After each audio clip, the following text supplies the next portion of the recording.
안녕하십니까. 유치권 권론모입니다. 자, 지금부터 유치권으로 돈 벌기 특강. 원래 1에서부터 30까지 30편을 계획하고 있습니다. 지금 그 첫 번째 시간입니다. 부제목은 돈 못 벌어서 억울한 사람 모두 오세요 하는 그런 부제목입니다. 지금 이 페이지에 나오는 것은 제가 그동안 쓴 책들입니다.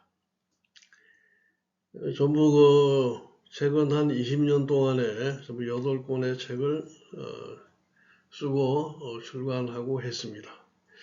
자, 이 책이 필요하신 분은 밑에 댓글로 해서 주문하시면 되겠습니다.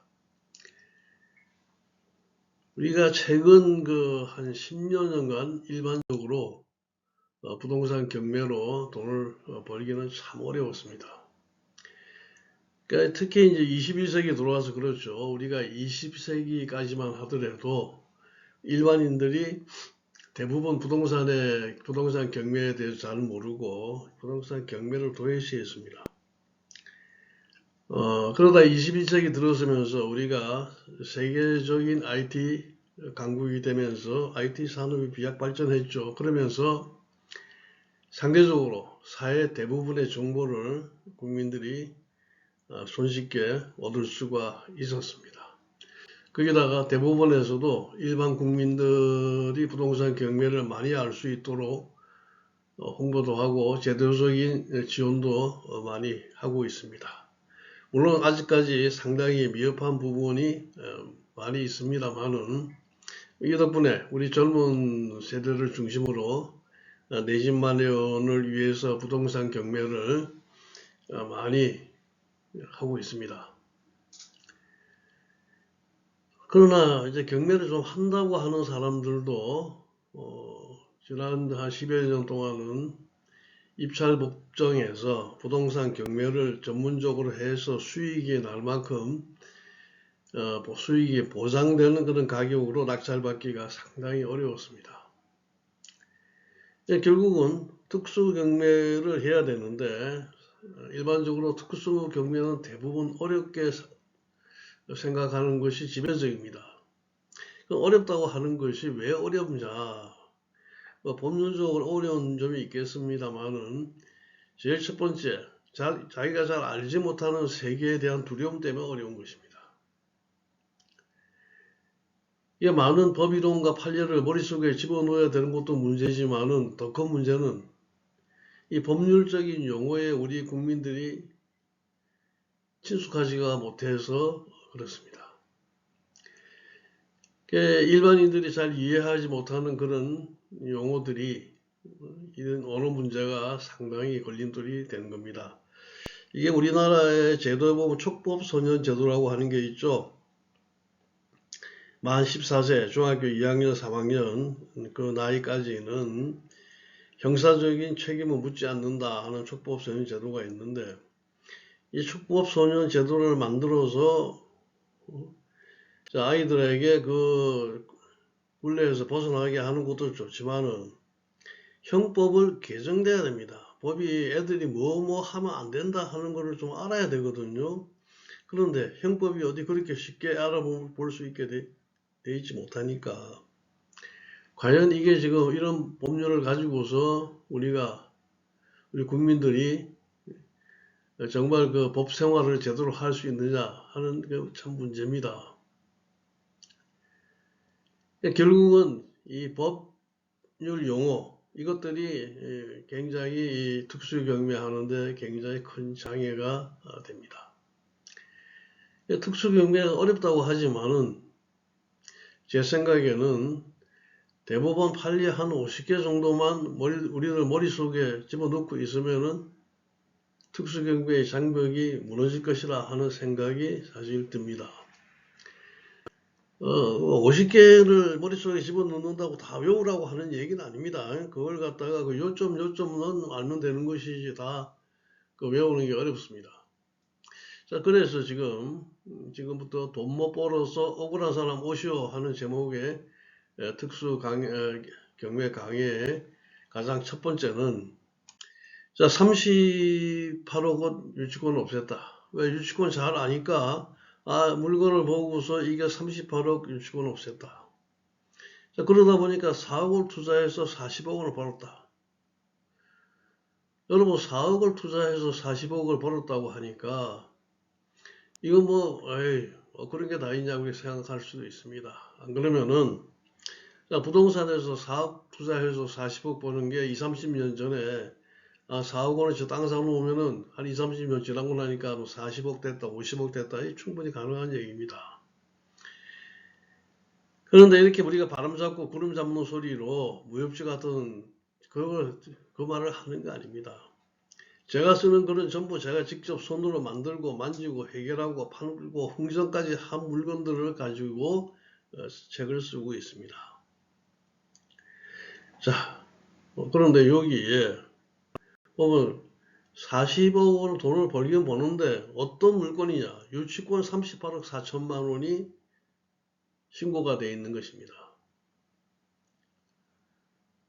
자, 그러다 보니까 이 사건의 감정평가 금액이 얼마나 하면 99억 몇천만 원, 실제로는 말이죠. 이게 99억 3,745만 8천 원. 그러니까 실제로는 이게 100억짜리입니다. 거의 100억짜리인데 이게 얼마까지 떨어? 34억 855만 원까지 떨어졌어요. 이 떨어진 이유가 뭐냐? 이 100억짜리의 물건이 유치권이 38억이 돼 있으니까 자, 유치권만큼 이거는 굉장히 부담스럽다 하고서 사람들이 응찰을 못하는 겁니다. 자, 이거를 40억 3,900만 원에 낙찰을 받았습니다. 40억 3,900만 원에 낙찰을 받았는데 자기 돈이 들어간 게 별로 없어요. 자, 왜냐면은 이 대출을 40억 받았습니다. 원래 처음에는 90% 대출을 받았다가 그 다음에 또 조금 지나가지고 맨 처음 신탁 대출 받았다가 또 조금 지나가지고 이제 40억 원을 일반 대출로 받았는데 그러다 보니까 40억 주고 사가지고 40억 대출 받았으니까 돈 들어가는 게 없죠. 그런데 소유권 이전 비용, 집행 비용 이런 게 한 3, 4억 정도 들어갔습니다.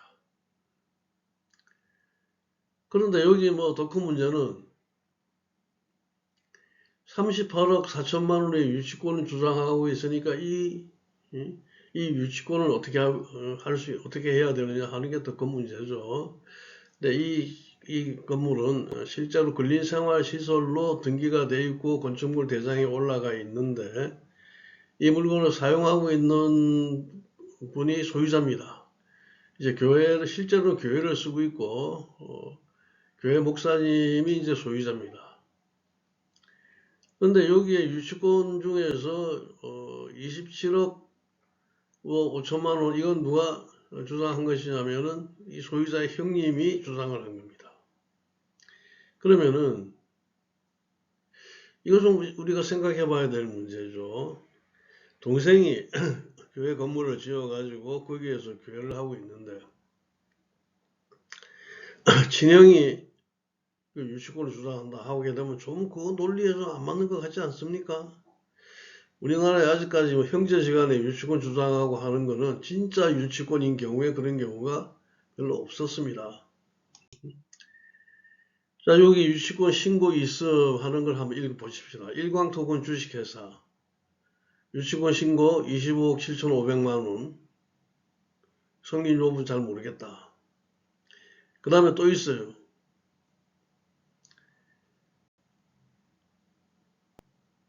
신윤옥이라고 하는 분이 또 유치권 신고를 12억 7,500만, 12억 6,500만 원인가 그렇게 했습니다. 그런데 여기에 또 유치권이 있다 하는 판결을 수원지방법원 안산지원에서 받았다고 제출을 했습니다. 유치권자 이제 신은옥 씨도 또 유치권이 있다 하고 유치권 판결을 받았다 하고 또 신고를 했어요.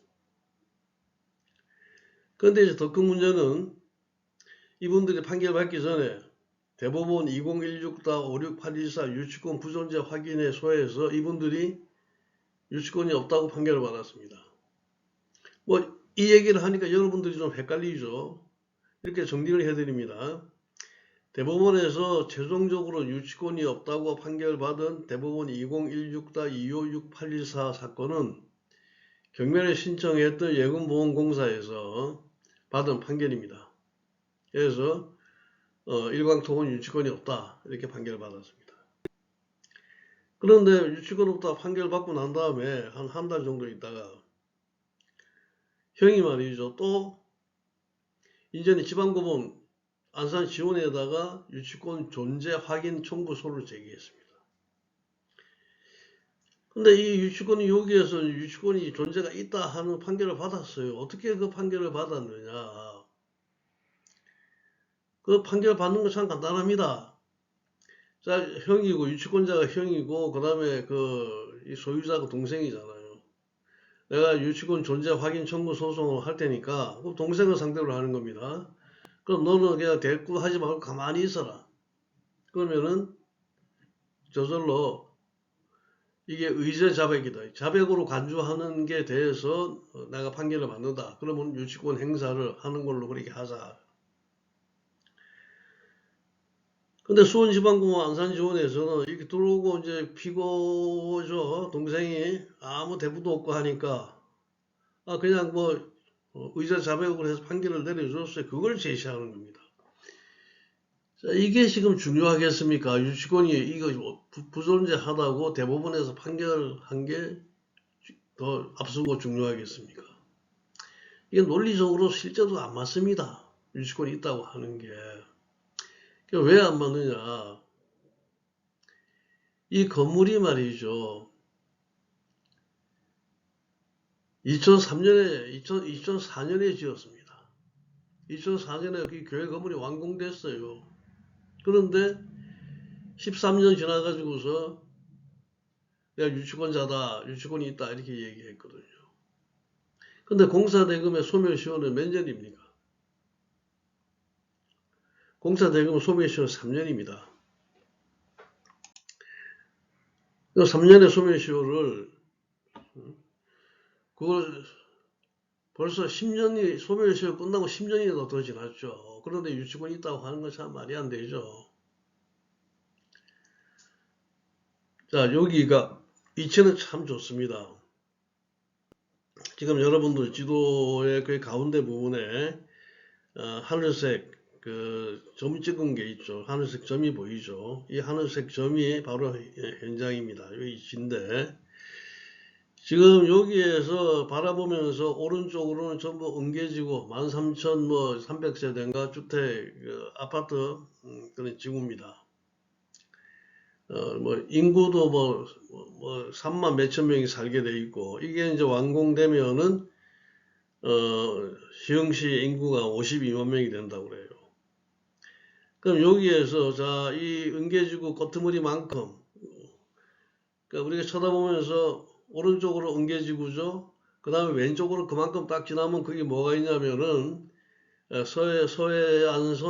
서해선 신천역 출구입니다.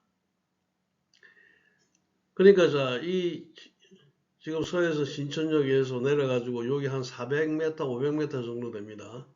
한 400~500m 딱 들어서면은 여기 이 건물이고 이 땅이고 그 다음에 거기서부터 은계지구 시작이 됩니다. 13,000세대가 거기서부터 시작이 되는 겁니다. 그러니까 위치는 하나는 기가 막히게 좋죠. 그러면 지금 현재 상황이 어떠냐? 지금 이게 이제 은계지구 아파트들 거의 다 입주해서 지금 현재의 상황입니다. 그러면 이 도로가 말이죠. 40m 대도로입니다. 거기에 저 오른편에 보시게 되면은 그 노란 이제 버스 하나 있죠. 이 노란 버스가 1층 그 어린이집의 버스인데 이 건물이 이 버스 노란 버스 서 있는 이 건물이 바로 지금 현재 문제의 이 건물입니다. 대지가 320평. 그래서 제가 이제 경매 낙찰을 보기 전에 가서 봤습니다. 여기 땅값이 얼마나 될 건가. 옥상에 올라가서 보니까 정말 위치가 너무 좋아요. 그때 당시에 지금 2018년의 돈으로 평당이 한 3천만 원 가겠구나. 320평이니까 3천만 원이면 얼마입니까? 96억, 100억입니다. 자, 그러니까 이 100억짜리를 결국 40억에 낙찰받았다 하는 그런 얘기가 됩니다. 그런데 이 은계지구에 13,000세대가 넘는 아파트가 다 입주해서 거의 한 38,000명이라고 하는 주민들이 다 입주하게 되면 어떻게 되겠습니까? 자, 여기에서 신천역으로 가는 그 가장 큰, 신천역으로 가려면 반드시 지나가야 되고, 와가지고 집에 가려면 반드시 지나와야 되고, 그런데 320평의 그 토지에다가 건물을 지어놨다 하면은 이거 상당한 가치가 있겠죠. 그래서 지금은 이제 제가 이걸 낙찰 받을 때의 가격을 100억으로 받습니다만은 지금은 적어도 100한 2, 30억 정도는 되지 않을까 이렇게 판단을 하고 있습니다. 그렇게 매물도 지금 나와 있습니다. 현재 매물을 내놨습니다. 그런데 이제 이게 2018년에 낙찰 받아가지고 다 내보내는 데까지, 다 내보내고 정리하는 데까지 한 5, 6개월 걸려가지고 2019년에 이제 이걸 내놔야 되는데 이거 내놓으려고 하니까 더 문제예요. 세금 때문에. 자, 2018년, 2019년은 누가 정권을 잡고 있을 때입니까?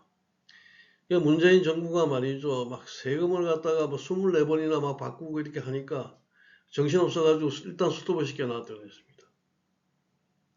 지금 가격이 떨어졌지만은 여러분들 이 아파트 가격이 떨어지고 집값이 떨어진다고 해가지고 이 시내 중요한 요지의 땅값은 안 떨어집니다.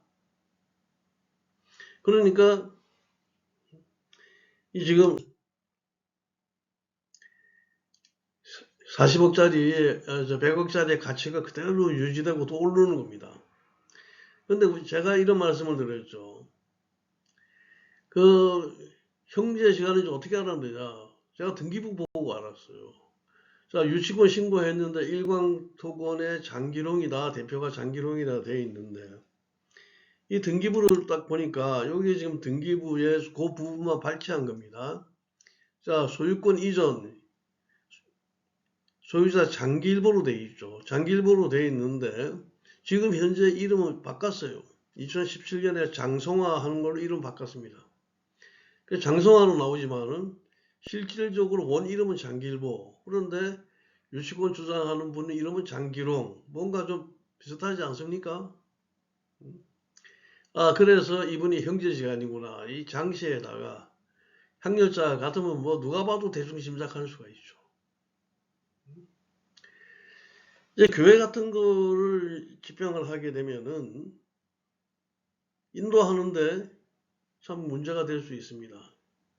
여기 일광토건이라고 하는 회사도 제가 조사해 봤어요. 그랬더니 제대로 된 회사 명부에 족보도 없고 이게 지금 27억 공사가 아니라 2,700만 원 공사도 할 수 없는 그런 회사입니다. 장기롱 씨 지금 뭐 자제분들이 대표로 돼 있는데 또 다른 유치권자 12억 뭐 몇천만 원 신고하신 분은 소유자와 15년 동안 주민등록이 따라다니고 한 집에 살고 있어요. 이런 뭐 개인 사생활이 돼가지고 더 얘기할 수는 없습니다만은 제가 보기에 이 정도만 하면 이건 소송이 아니라 인도명령만 해도 충분하다. 여러분들 이 강의 듣고 있는 분들 중에서 인도명령을 잘 모르시면은 그건 알고 오셔야 됩니다. 강의 들을 자격이 없습니다. 자, 왜 인도명령이 가능하느냐? 대법원에서 유치권 없다고 했으면은 그건 당연히 인도명령을 받아들여줘야 됩니다. 우리나라 법원이 그래도 빨리는 안 받아들여주더라고요. 한 2달 정도 이렇게 걸렸습니다. 그래서 지금 여기가 부동산 인도명령 신청에 하는 양식만 이렇다 하는 걸 알려드렸고 신청 이유 중에서 자, 인도명령 신청하면서 대법원 2015-25681 유치권 부존재 확인 사건에서 유치권이 없다는 유치권 부존재 판결이 확정이 됐다. 확정이 됐다. 판결이 확정되는데 뭔 유치권이 있냐. 그러니까 인도명령 내달라 하는 얘기입니다. 자, 두 번째. 자, 이 사람이 유치권자라고 하는 사람이, 자, 그러고도 또 자기 동생을 상대로 해가지고, 재판에 나오지 마라, 답변서도 써내지 마라 하고서, 유치권 존재 확인, 이게 말이 됩니까? 대법원에서 유치권 없다고 했는데, 또 안산 지원에다가 유치권 존재 확인, 그 소송을 또 했어요. 그래서 이건 지금 말이 안 되는 소리고, 경매를 하게 되면 지평관이 나와가지고서 현장에 나와가지고 누가 점주하고 있는 거 조사합니다. 여기에 이제 김방옥 씨가 1층에서 어린이집 하고 있는데 여기 자기 혼자만 세들어 있고 아무도 세든 사람 없다. 유치권자도 거기에 대한 말이 없었어요. 그래서 이게 다 경매 기록에 다 편철되어 있습니다. 인도명령이 한 2, 3개월 만에 인도명령이 나왔습니다. 인도명령 하는데, 인도명령 신청하는데, 여기에서 답변하는데요. 우리가 공사했습니다 하고, 뭐, 서류, 뭐, 이렇게 현금 전표를 이만큼 갖다 냈어요. 100몇십 장을 갖다 냈는데, 제가 그걸 다 이렇게 보니까, 공사비에 대한 건 전혀 없습니다. 주로 밥값, 주유소, 전화요금, 잡비, 이 수천만 원 자료를 냈는데, 그 중에 세금 계산서는 거의 없습니다. 그러고서 무슨 유치권도 아무 준비되지 않고 유치권을 주장을 한 것입니다. 자, 이 사건 집행을 하는데 저는 용역원을 한 100명 준비를 했어요. 교회가 이제 규모가 굉장히 작아졌습니다. 여기가 1000명 이상 그렇게 출석하던 그런 교회였는데, 이게 저기 목사님이 말이죠. 충청도 어디에다가 낙골묘 한다고 해가지고, 뭐 거기 가가지고 거기 투자하고 하느라고, 교인들이 다 피곤해가지고 교회를 다 떠났습니다. 3, 40명밖에 안 돼요. 그래, 용역원 100명이 넘어가니까, 아이고, 다 질려버려가지고, 전부 반항하는 사람 하나도 없더라고요. 지금 이제 사랑제일교회하고는 영딴판입니다. 그래서, 이거를 잔금을 치고, 이제 이 집행 끝나자마자 86억에 사겠다 하는 제의가 들어왔는데, 여러모로 판단을 해보니까 이 지금 말이죠. 미친년 늘뛰듯이, 죄송합니다. 이 용어가. 이렇게 하는 그런 세금이 말이죠. 부동산에 세금이 그렇게 난리를 치고 있는데 좀 파는 거를 조금 유보를 하자. 지금 이제 팔려고 내놨는데, 지금 기다린 덕분에 값은 더 올랐을 걸로 좀 보입니다. 자, 이 사건 때문에 우리가 유치권이라고 하는 이런 것을 없애니까 40억이라고 4억 들어가지고 40억이라고 하는 그런 막대한 돈벼락을 맞게 되는 거죠. 로또도 이런 로또는 없습니다.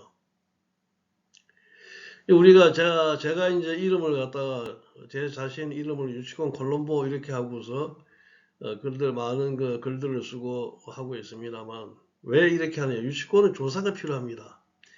제대로 된 조사를 하고 또 유치권 권리신고서를 보면은 그 조사 제대로 안 된 게 다 드러나게 돼 있습니다.